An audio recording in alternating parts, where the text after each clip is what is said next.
Sige po, Ma'am Sally, pakisalaysay na lang po yung ituloy natin ang inyong yung modus, yung pagkakaalam nyo dahil notorious itong first, Mr. Chair, yung first engineering district sa Bulacan. Ang kausap nyo, ang sabi nyo noon, pag sa aking pagkakaalala, si Engineer Bryce Hernandez at si Engineer JP Mendoza. Tama ho ba? Yes, Your Honor. Si Engineer Alcantara, hindi nyo po nakausap? Hindi Lamang, po. walang tunay na proyektong naisagawa. Pero parang pinalabas na meron. Bakit ito nagkaroon ng ghost project sa inyong pagkakalam? Alam nyo bang na yung lisensya ay gagamitin para sa proyektong hindi naman talagang gagawin? Hindi ko po alam na gagawin po nila Engineer Bryce at JP Mendoza po yun.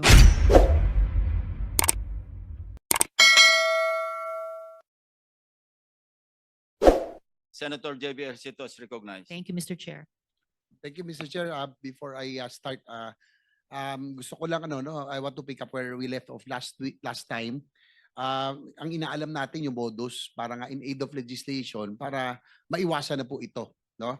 Mr. Chair, gusto ko lang pong tanong kung si Engineer JP Mendoza ay narito. Ms. Sally Santos at Engineer JM Ramos. I think these people are... Before I forget, point of information, si Prosecutor General Padulyon is here representing the DOJ Secretary. Can you come forward, PG Dong?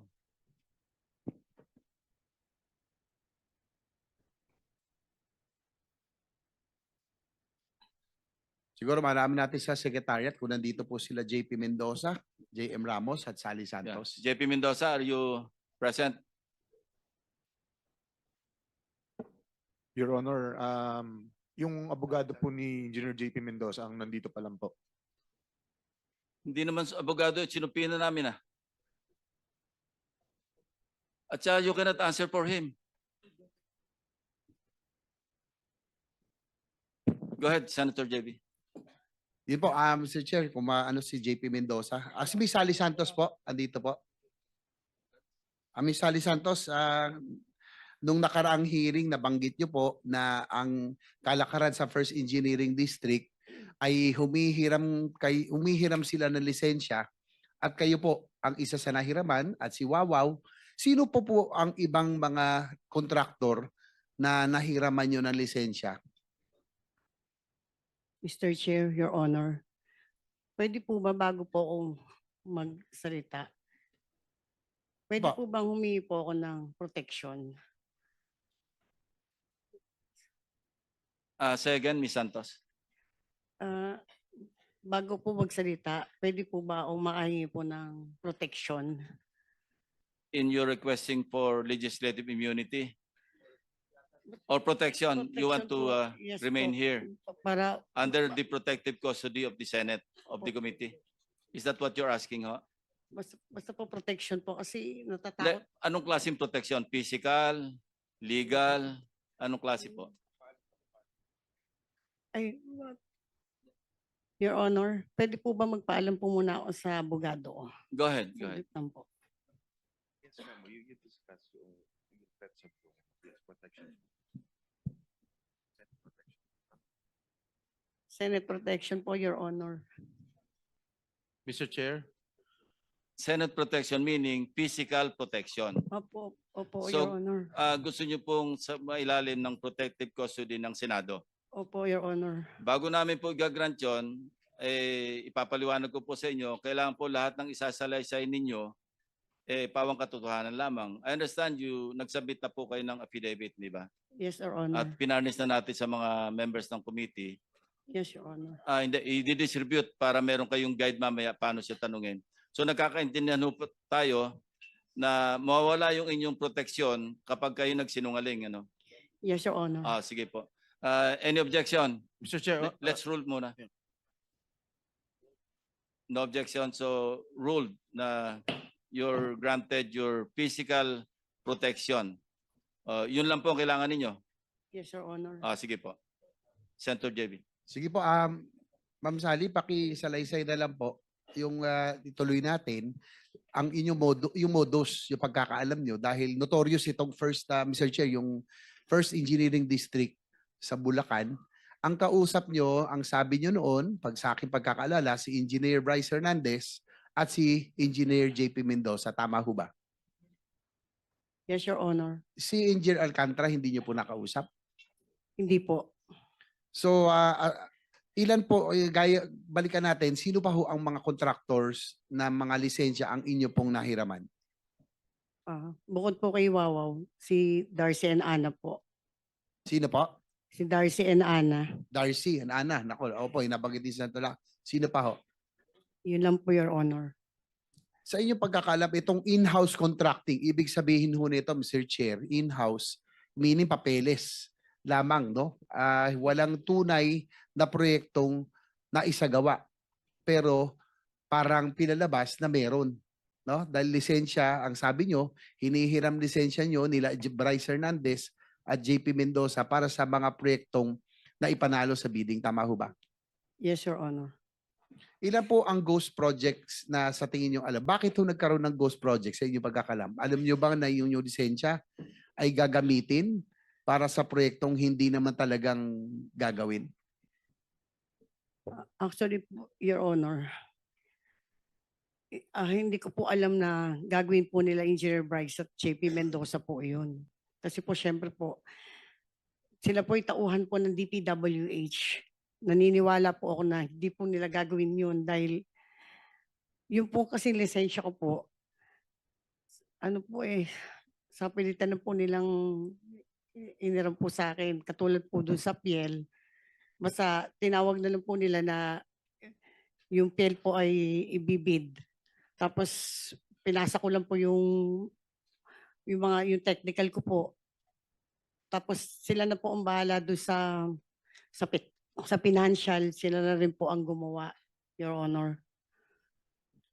As kay Engineer Alcantara, ang sabi nyo na nakarang hearing ay kayo po'y pumipirma lamang at iniasa nyo lahat ito kala Engineer Bryce Hernandez at kay JP Mendoza, yung pong operasyon at halos lahat ng modus doon sa inyong Yung distrito. normal situation po kasi, involved po yung project engineer na siyang nakakaalam po ng project. Tapos pipirmahan po ng implementing section chief na nag-i-implement po ng project. So susunod po yung mga tao na nakapirma. Sa amin po kasi, pag po nakapirma na po kasi yung mga nasa baba po sa akin, pinipirmahan ko na po yun. So sino po ang talaga may alam aside from sabi nyo si Bryce Hernandez, si JP Mendoza, yung dalawa po ay talagang involved? Doon po sa kwento kung paano nangyari, hindi ko po masabi po, no? Kasi sabi ko nga po nung nakaraan, na-discover ko lang po yan nung may nag-report po sa akin na certain na ang bago pong construction chief na si JM Ramos at si Engineer Galang po na nag-report po sa akin na di Andito umano. ba sila, Mr. Chair, si JM Ramos at si Engineer Galang? Secretariat? Kasi po ay ang base sa inyo pong salaysay, nalaman nyo po na nagkaroon ng ganitong mga ghost project dahil po ayaw pumirma, tama ba? Ni Engineer JM Ramos? Yun po yung unang report niya sa akin. Tapos po, sinang-ayunan po yun ni Engineer Galang po.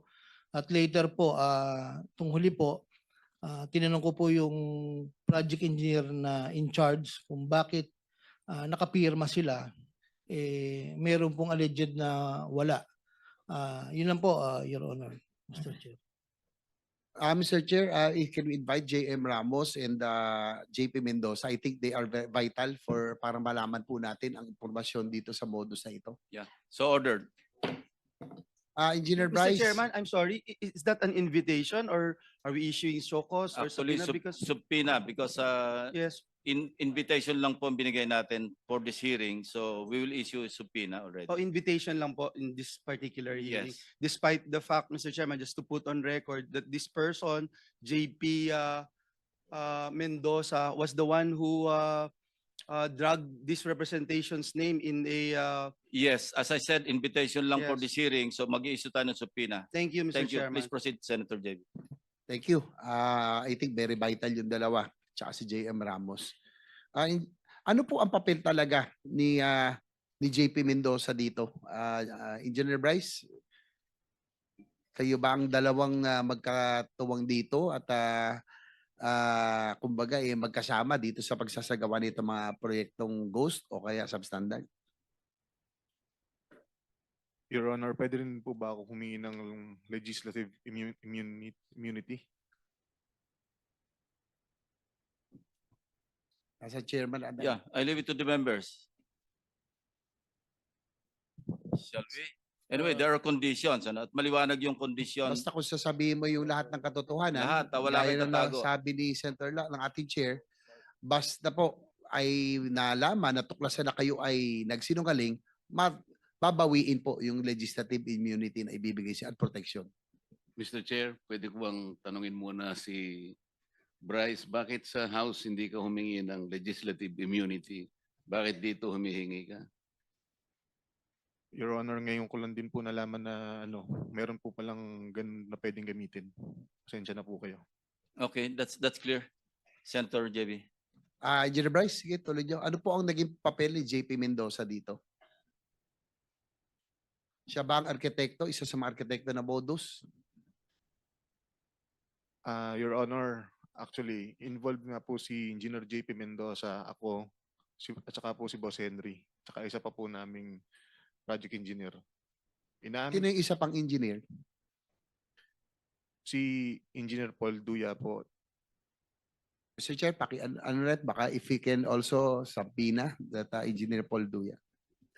So ordered. Your Honor, Nandito siya. Please proceed. Your Honor, approve po ba yung legislative immunity? Nag-roll na. Apo, maraming salamat po. So basta siguraduhin mo lang, totoo lahat ang sasabihin mo. Kasi may tatanungin din ako sa iyo. Opo. Sige, ito man na siguro yung modus mo para malaman ng committee because in aid of legislation, yan ang gusto natin malaman. Ituloy mo na lang. Ikwento mo na lahat-lahat. Yun nga po, yung project na yan, meron po kaming sharing na pag kumita po, si Boss Henry po merong 40%, ako po may 20%. Si Engineer JP meron po 20% at si Engineer Paul Duya meron din po 20%. 100, lampas na yan Ano yon sa portion nyo lang? Yung sharing po kung magkano po lahat, yun po parang meron pong certain percentage kung magkano po yun naging kita, yun po yung hatian. Pasensya na po, hindi ko lang po naliwanag na maayos. Pero tanong ko, Engineer Bryce, bakit nyo naisip yung ghost? Kasi alam mo, minsan matatanggap pa natin kung may konting pakinabang pero gagawin nyo yung proyekto eh. Ito wala talaga. Paano nyo naisip? Bakit ba? Ano rason? Tumaas ba tara? O tumaas ang cost? Bakit hindi nyo ginawa yung mga proyekto? And isa na rin pong kasagutan yung tumaas po ang tara. Ano po yung tarang nyo? Kanino napupunta?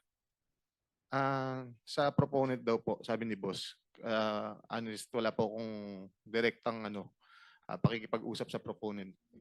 Engineer Alcantara, DE, sino po yung Sabi mo, proponent? Boss Angeles, yung dating DE yan, di ba? Raul Angeles? Hindi po, wala po akong binanggit na Angeles po. Sorry. Engineer Alcantara, sino po yung proponent na sinasabi ni Bryce? Hindi ko po alam sa kanya, Your Honor. Every time po na may tatanong sa kanya, puro po ang turo sa akin.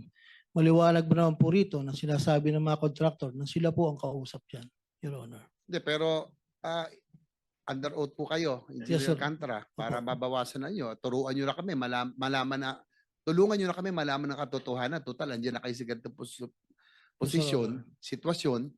Sino po buwang mas mataas na opisyal ang nakakaalam nito o may kinalaman nito? Whether insertion o pinayagan yung inyong modus, meron bang mas mataas opisyal ng DPWH? Meron bang legislator na yan ang sinususpetsahan? Dahil, sige po. Your Honor, pagdating po sa funding, gaya po ng sinabi ko dati, kami po ay nagsasubmit ng wishlist sa regional office po. Wishlist po na nanggagaling sa amin. At after po niyan, sinasabit po nila sa central office. Regarding po dun sa mga insertions po ng sinasabi niyo po, wala po kaming alam po doon Your Honor Kasi po, gaya nga po nila Yussi Kati at sila Secretary, tinatanong niyo po sila dati kung sino po kasi hindi po Yung wala po sa proponent, level. hindi nyo alam kung sino? Sa Yung- level nyo? yung pong regular po na dumadating po sa district na under po sa NEP lang po ang pinag-uusapan po natin. Sinong USEC ang sinasabi niyo may alam nito? Yung mas mataas sa inyo? Di po, kasi sinasabi ko po, tinatanong niyo po dati sila Yusek Cabral because they are the planning. So kami po, hindi po namin alam po sa level po namin yung sa mga ganyan pong funding, Your Honor. Dahil nung huling pag-appear dito ni Congressman Toby Tiangco, may mga dala siyang dokumento. At doon sa kanya pinakita, Mr. Chair, marami po ang insertions at bigla bumukol, lumaki ang sa Mindoro at sa Bulacan. So, yun po ay na documented, dala ni Congressman Tiangco. Hindi nyo pa i-confirm, Engineer Alcantara, na may alam kayo doon. Hindi ko po alam, Your Honor, talaga po. Pagdating po sa funding, Your Honor. Thank you. Sino ba talaga ang mastermind sa inyong dalawa? Sabi ni Bryce Hernandez, kayo po, engineer. Your Honor, yung pong ghost project yan, talaga pong wala po akong alam sa ghost project na yan, Your Honor. Mr. Chair, with the indulgence of Senator JBR. Senator Erwin Tulfas recognized. Mr. Chair, can we ask this person to show cause, order a show cause order for him today bago natin i-cite for contempt? Last week pa ito, dalawang hearing na itong nagsisinungaling. Sa mga taong sa baba, lahat may kasalanan, ikaw wala.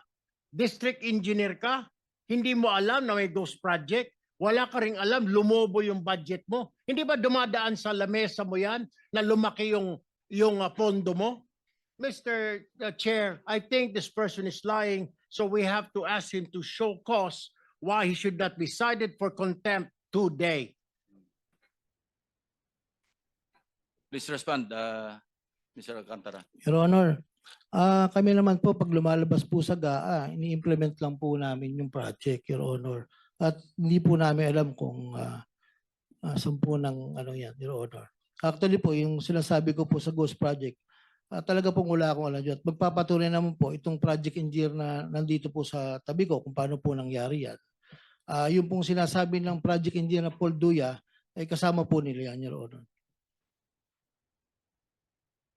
Mr. Chair, unacceptable, and therefore I will move, Mr. Chair, that we cite this person in contempt for lying before this committee, Mr. Chair. There is a motion to cite in contempt of the committee, Engineer Henry Alcantara. Any objection? Hearing none, you are cited for contempt. Thank you. I'll wind up for this round, Mr. Chair.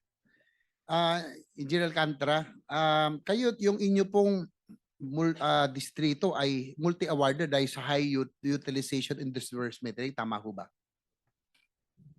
Yes, Your Honor.